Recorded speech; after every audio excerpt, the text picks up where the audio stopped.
Viewers, आज की इस वीडियो में हम लोग डिस्कस करने लगे हैं गिटहब को, जो कि एक ऑनलाइन रिपोजिटरी है।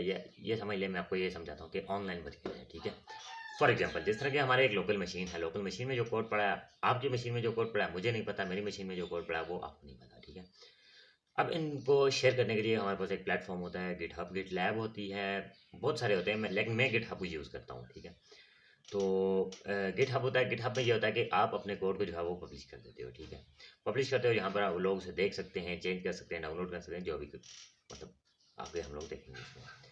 अब इसमें यह है कि हम लोग आज की वीडियो में देखेंगे हमारा बेसिक कमांड्स करते हैं गिटहब की, कैसे रिपोजिटरी बनती है, कैसे हम लोग उसमें कोड को पुश करते हैं, कैसे उससे हम कोड को पुल करते हैं, ठीक है, अपने लैपटॉप में लाते हैं, कैसे हम किसी दूसरे की रिपोजिटरी को अपने रिपोजिटरी में लाते हैं, अपने सॉरी अकाउंट में लाते हैं। और नेक्स्ट हम लोग देखेंगे कैसे हमने ये हम लोग कंप्यूटर एक स्क्रीन पर रिपोजिटरी को अपने हम आ अकाउंट चुके से हैं मेरे कंप्यूटर स्क्रीन ऑनलाइन पर से और मैं यहाँ पर आपको ऑफलाइन बताता अपनी हूँ मशीन के गिटहब अंदर को कैसे इंपोर्ट किया करते हैं जाता या है मतलब क्लोन करते हैं, ठीक है। यूज। यहाँ तो पर यह है चलते हैं मेरे कि कंप्यूटर स्क्रीन की तरफ और देखते हैं सबसे कैसे पहले होता अपने है। गिटहब का अकाउंट बना लेना। अकाउंट बनाने के बाद वो मैं आपको नहीं बताऊंगा क्योंकि वो बहुत लंबी हो जाएगी वीडियो। तो मैं यहाँ पर न्यू रेपोजिटरी में जाऊंगा। जो ही आप ओपन करेंगे तो आपके पास आ जाएगी repository.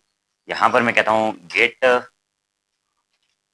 Practice with TH, Tayyab analytical hub. No,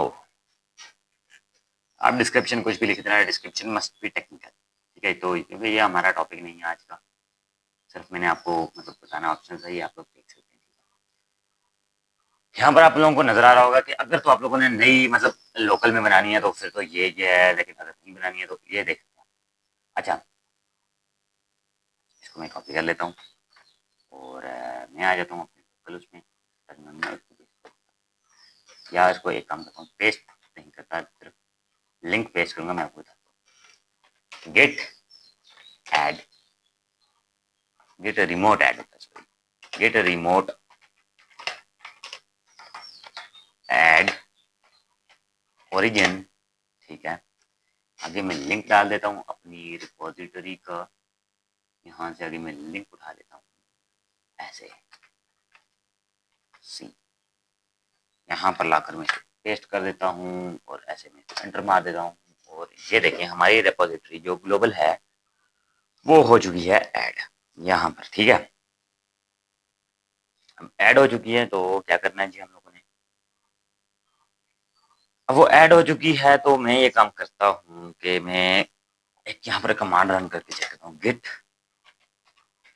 mode dash we. हाँ जी, देख लीजिए जी, यहाँ पर हमारे पास दो जो है ना हम लोग काम कर सकते हैं। एक होता है फेच, एक होता है पुश। फेच का मतलब होता है खींचना, पुश का मतलब होता है खेलना। यानी कि फेच का मतलब यह है कि अगर आप रिपोजिटरी से कोड फाइल में लाना चाहते हैं या फाइल से कोड रिपोजिटरी में लाना चाहते हैं, तो वो मैं आपको सारा कुछ सिखाऊंगा। सबसे पहले हम लोग देख लेते हैं पुश को, ठीक है। पुश को देख लेता हूँ मैं क्या कहता हूँ जी, मैं कहता हूँ ये जो मेरी ये 3 फाइल्स बनी हुई है, ठीक है। मैं पहले गेट चेकआउट मास्टर, ठीक है, ऑलरेडी हम मास्टर, मैं कंफर्म करूंगा कि मैं मास्टर पे हूँ। फिर मैं करूंगा गेट पुश, ठीक है। आगे ये आपकी मर्जी होती है, ब्रांच भी लिख सकते हो आप लोग। मैं डैश यू लिख देता हूँ। डैश यू एलियस होता है टू ओरिजिन, ठीक है, फैटल। अच्छा जी, अपस्ट्रीम अपस्ट्रीम अपस्ट्रीम अपस्ट्रीम। अच्छा, इसका मुझे कुछ नहीं, सॉरी, ओरिजिन नहीं, यहाँ पर हम लोगों ने, अच्छा मैं आपको ये दिखाना चाह रहा। अब ब्रांच नेम में रखता हूँ मास्टर। आप चेक करेंगे एक चीज, थोड़ा सा टाइम लेगा क्योंकि यहाँ पर मेरे पास इंटरनेट की स्टेबिलिटी का भी थोड़ा सा इशू है।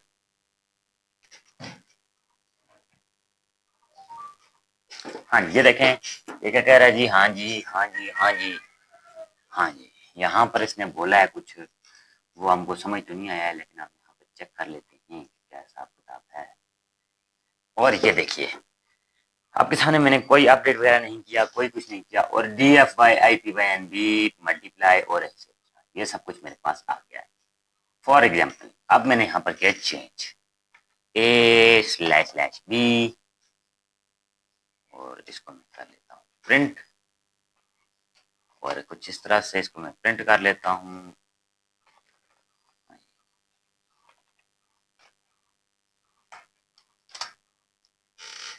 अब यहाँ पर मैंने कर दिया है चेंज।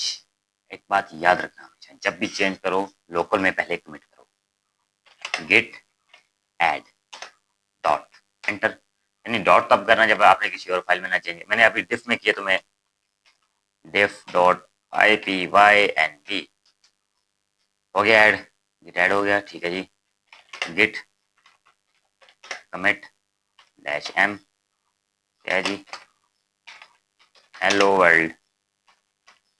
टेक्निकल में इसलिए यूज नहीं कर रहा, क्या पता, क्योंकि जैसे ही पता हमारे पास देखने वाले इज अप टू डेट, ठीक है जी, नथिंग टू वरी। मैं यहाँ पर करता हूँ जी गिट पुश। पुश किसको करना है, डिफ नहीं, मैं सिर्फ गिट पुश करके चेक करता हूँ क्या कोई मामला हुए। अच्छा ये बात याद रखना, एक दफ़ा अगर आप पुश ओरिजिन ओरिजिन ओरिजिन लिख दो ना, है ना, तो उसके बाद आपको लिखने की जरूरत नहीं पड़ती है। यहाँ पर मैं इसको रिफ्रेश करके, कौन सी मैंने कमी है, कौन सा मैंने अपडेट मारा है, ये मैंने मारा है जी कौन सा, ओके। यहाँ पर मैं करूँगा गेट पुश डिफ डॉट, ओके, लिखा जाता है गेट पुश।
अच्छा यहाँ पर मैंने जो, सॉरी मुझसे यहाँ पे एक गलती हुई है। यहाँ पर मुझसे गलती ये हुई है कि मैंने जो है ना उसको नहीं किया, कमिट सही से नहीं किया, यानी मेरी फाइल कमिट नहीं हुई। गेट ऐड डॉट करता हूँ मैं यहाँ पर, ठीक है जी, और मैं git commit -m in bracket कुछ भी लिख देता हूँ यहाँ पर और इसको करता हूँ, ठीक हो गया। गेट पुश करता हूँ मैं ज़रा,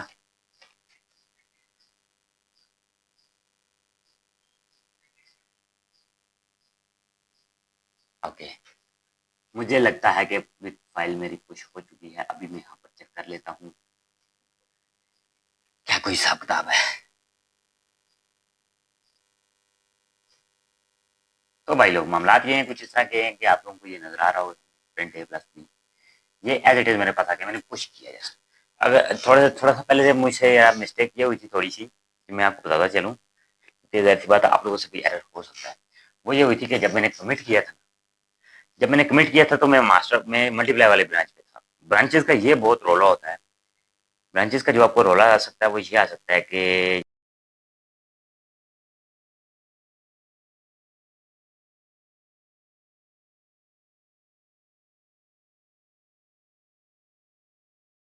ब्रांचेस का जो रोला आता है ना वो ये आता है कि आप जो है ना किसी एक ब्रांच पे होते हैं, ठीक है, लेकिन आप कमिट जो है वो किसी दूसरी ब्रांच के लिए कर देते हो, ठीक है।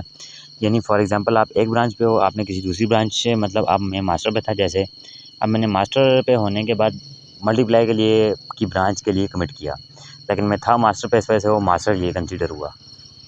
जैसा कि अभी आप लोगों ने सामने देखा है सारा मामला कि किस तरह मैंने एक कमिट किया है, लेकिन कमिट वो हुआ है, इसमें कोई शक नहीं है कि मैं ये नहीं कह रहा कोई कमिट नहीं हुआ, वो वाला कमिट हुआ है। लेकिन अब मैं था मल्टीप्लाई वाली ब्रांच पे, लेकिन जो मैंने मॉडिफिकेशन वगैरह की थी वो मैंने मास्टर ब्रांच में की थी। अब जो ही मैंने कमिट किया ना, तो वो कमिट कौन से चेंजेस हुए जो मल्टीप्लाई वाले में थे, ज़ाहिर सी बात है मल्टीप्लाई वाले में हमने कोई चेंज किया ही नहीं था, इस वजह से वो एज इट इज़ रही, और या कोई थोड़ी बहुत चेंजिंग हुई थी जो वो सेव हो गई। लेकिन जो हमारी मास्टर ब्रांच थी वो एज इट इज़ रही। अभी यहाँ से आगे यही है कि मैं आपको सिखाता हूँ कि कोलैबोरेटर क्या होता है। जब आप लोग एक से ज़ाहिद बंदा जब एक प्रोजेक्ट पे काम कर रहा होता है तो वो ज़ाहिर-सी बात है उसके लिए शेयर एक्सेस करना मुश्किल होता है। तो आपको जाना है ऊपर सेटिंग्स पे स्क्रॉल डाउन करके नीचे आना है आपने लोगों ने बिल्कुल ये ऊपर फर्स्ट नंबर पे कोलैबोरेटर्स। नीचे आके ऐड पीपल, यहाँ पर दोस्त की ईमेल या यूज़र नेम या कुछ भी। यूज़र नेम से अच्छा आप ईमेल डालें, ठीक है? मैं फॉर एग्ज़ाम्पल ये अपने से किसी एक जगाड़ू ईमेल डाल लेता हूँ, ठीक है?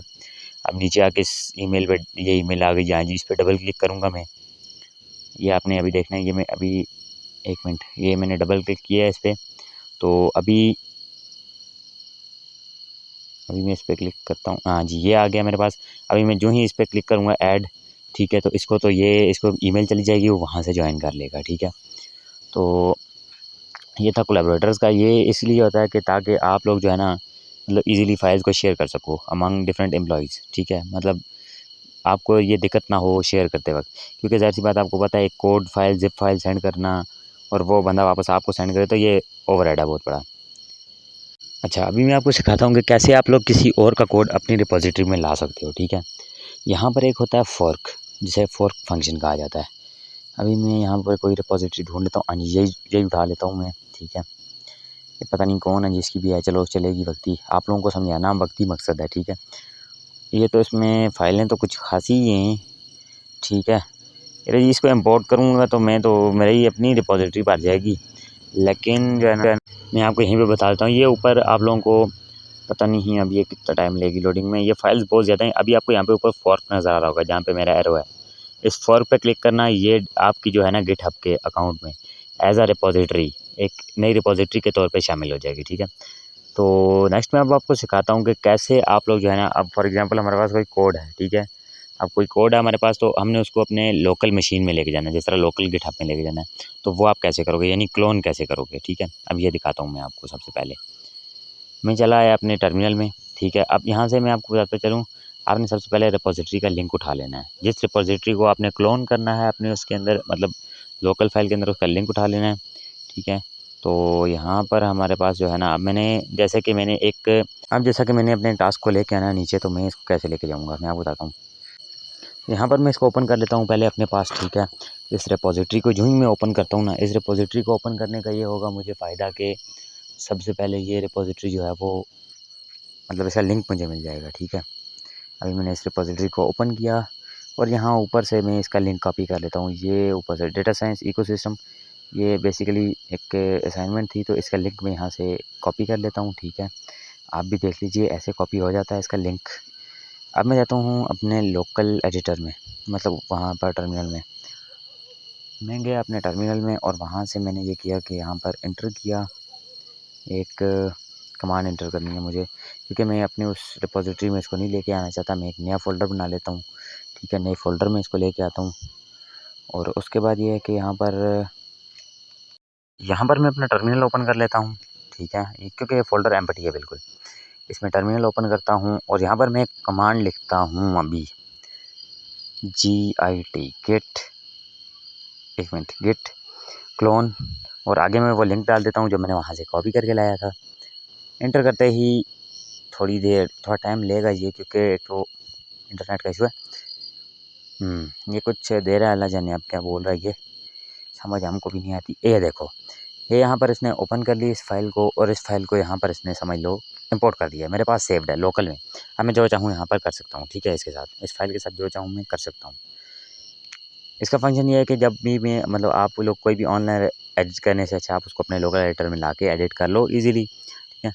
नेक्स्ट मैं अब आपको बताता हूँ पुल रिक्वेस्ट क्या होती है। पुल रिक्वेस्ट से मुराद ये होता है कि जब भी आप मतलब किसी का कोड देखते हो, ठीक है? आप वहाँ पर आपको वो वहाँ मैं मतलब अपना कोड पब्लिश करता हूँ, मैं कहता हूँ यार मुझे इस कोड में एरर आ रहा है, एरर ठीक करके दो। तो आप ये काम करोगे कि आप मेरा कोड अपने फ़ोर्क करोगे, फ़ोर्क करने के बाद चेंज करोगे, लोकल में जाके चेंज करने के बाद यहाँ से ऊपर से आप जाओगे ऊपर, ये ऊपर स्क्रॉल बार में आप जाओगे पुल रिक्वेस्ट में। यहाँ पर आप एक पुल रिक्वेस्ट जनरेट करोगे। अब क्योंकि मेरी पुल रिक्वेस्ट इसलिए नहीं जनरेट हो रही है क्योंकि मैंने सेम डायरेक्टरी से ही एक फ़ाइल उठाई है और उसी को मैं पुल रिक्वेस्ट उसी पे चला रहा हूँ, तो ये नहीं है। लेकिन जब आप फ़ोर्क करके लाओगे ना, ये नीचे लिखा हुआ है compare private file just now, ये है ना चूज़ डिफरेंट ब्रांचेज़। और मतलब ये नहीं है कि आप लोग अपना मतलब ये है ना कि आप लोग ये काम करोगे डिफरेंट ब्रांचेस, या जब आप फेच करोगे ना तो वो डिफरेंट एक आईडी से आ जाएगा, एक डिफरेंट अकाउंट से आ जाएगा, ठीक है। तो उसके साथ लिखा हुआ आएगा। जब आप पुल रिक्वेस्ट जनरेट करोगे ना उस फाइल पे, आप जब उस रिपोजिटरी पे पुल रिक्वेस्ट जनरेट करोगे तो उसके पास एक रिक्वेस्ट जाएगी। वो रिक्वेस्ट ओपन करके देखेगा, जहाँ पे 2 साइड होंगी, एक साइड उसका कोड होगा, एक साइड आपका कोड होगा, और जो आपने चेंजिंग किया वो हाईलाइट हो जाएगी। अब वो कोड को देखेगा, देखने के बाद वो ये काम करेगा, एक्सेप्ट पुल रिक्वेस्ट, ठीक है। पुल रिक्वेस्ट को जो ही वो एक्सेप्ट करेगा ना, तो वो ये होगा कि ये वाला कोड उसके कोड में मिक्स हो जाएगा, मर्ज हो जाएगा, ये समझ लें, ठीक है। तो क्योंकि अपनी ब्रांच में तो मर्ज करने के लिए हम लोग जो है ना यूज़ कर लेते हैं, कोई भी मतलब ईज़ी सा हम लोग कर लेते हैं मामलात। लेकिन किसी दूसरे की ब्रांच में अगर अपना कोड किसी दूसरे के कोड में मर्ज करवाना हो, तो हम लोग पुल रिक्वेस्ट लगाते हैं वहाँ पर, ठीक है। तो इसका फंक्शन ये होता है कि कभी-कभार आपको ड्यूरिंग प्रोजेक्ट्स जब भी कोई एक बंदा सॉल्यूशन देता है तो वो पसंद नहीं आता सबको। आप अपना सॉल्यूशन देना चाहते हैं तो आप ये काम करते हैं, आप उसको बोलते हैं, ना अल्लाह तेरा सॉल्यूशन हमको नहीं पसंद आया, तो ये सॉल्यूशन उसमें मर्ज कर। अब वो सॉल्यूशन को देखता है, देखने के बाद वो आपकी पुल रिक्वेस्ट को एक्सेप्ट करता है और आपकी पुल रिक्वेस्ट को ऐड कर लेता है अपने उसमें कोड में। तो व्यूअर्स, ये थी हमारी आज की वीडियो, जिसमें आप लोगों ने देखा कि कैसे हम लोग गिटहब का यूज़ करते हुए हम लोग जो है इसको कर सकते हैं, मतलब यूज़ कर सकते हैं गिटहब को, ठीक है। अपने वर्क को ईज़ी बना सकते हैं गिटहब को यूज़ करते हुए। और मैंने आपको बता दिया कि कैसे आप लोग कोलैबोरेटर को ऐड कर सकते हैं। कोलैबोरेटर को ऐड करना बेसिकली इसका पार्ट नहीं था, लेकिन फिर भी मैंने ये ऐड किया आपको, ये ताकि आप लोगों को फोर्क वगैरह को भी इसलिए ऐड किया ताकि आप लोगों को ये चीज़ पता हो कि ये काम कैसे होता है, ठीक है। उसके बाद मैंने आपको बताया पुल रिक्वेस्ट वगैरह के बारे में, और आपको मैंने कोलैबोरेटर सिखा दिया कैसे ऐड करते हैं और कैसे आप लोग लोकल मशीन में इंपोर्ट करते हैं उस कोड को। ये चीज़ें मैंने आज आपको सिखा दी हैं इस वीडियो में। आई होप कि ये कॉन्सेप्ट आप लोगों को समझ आए होंगे। और आज की वीडियो में जो हम लोगों ने पढ़ा है ये हमारे लिए बहुत ही इंपॉर्टेंट है, ठीक है। थ्रू आउट दी कोर्स जितने भी प्रोजेक्ट्स वगैरह हम लोग करेंगे वो इसी पे करेंगे। सो आई होप कि आप लोगों को ये चीज़ समझ आई होगी। और that is for today and that's it for this course, क्योंकि आज हमारी कोर्स की लास्ट वीडियो है। टूल्स फॉर डेटा साइंस जो हमारा कोर्स था, इसकी आज लास्ट वीडियो है। सो आई होप कि आप लोगों को जितने भी टूल्स हैं डेटा साइंस के लिए उनकी एक ओवरव्यू आया होगा। मैं ये नहीं कहता कि आप लोगों को नाम याद होने चाहिए, क्योंकि ऑब्वियसली नाम याद करना बहुत मुश्किल होता है, जिस तरह मतलब रटा नहीं होना चाहिए आपको। बस ये है कि आप लोगों को टूल्स के बारे में नो हाउ होनी चाहिए, ओवरव्यू होना चाहिए। फॉर एग्जांपल, अगर मैं कल को मतलब गिट और गिटहब सिखाने का मकसद ये था कि आप लोगों को आना चाहिए गिट और गिटहब। क्या है कि आप लोगों को जब भी कभी गिट और गिटहब के बारे में बात की जाए तो आप लोगों को जहन में डिवाइड हो जाए ये चीज़ें, और आप लोग जो है इन कॉन्सेप्ट को हम पे इम्प्लीमेंट कर सको। बाकी जो टफ टूल्स थे, जिस तरह मैंने आपको बताया फलां काम के लिए फलां टूल यूज़ होता है, फलां काम के लिए फलां टूल यूज़ होता है, तो उसके लिए आपको नाम याद रखने की ज़रूरत है सिर्फ। Apache Hadoop, Apache spark. अब अपाची हडूप के लिए आप लोगों को पूरा सीखने की ज़रूरत नहीं है। अपाची हडूप क्या होता है, क्या साबुत क्या होता है उसका, क्योंकि ये हम लोग इनकमिंग वीडियोस में देखेंगे और सीखेंगे, ठीक है। अभी तक के लिए आप लोग यही याद रखें कि मतलब वो टूल था, वो टूल किस लिए यूज़ होता है, बिग डेटा के लिए। अच्छा, वो जो है ना वो डिस्ट्रीब्यूटेड के लिए यूज़ होता है, बस इतना, बस that's it. So I hope कि आप लोगों को ये कॉन्सेप्ट समझ आए होंगे। So that's it for today, that's it for this course. Allah हाफिज़, टेक केयर, और मिलते हैं हमारे नेक्स्ट कोर्स के साथ।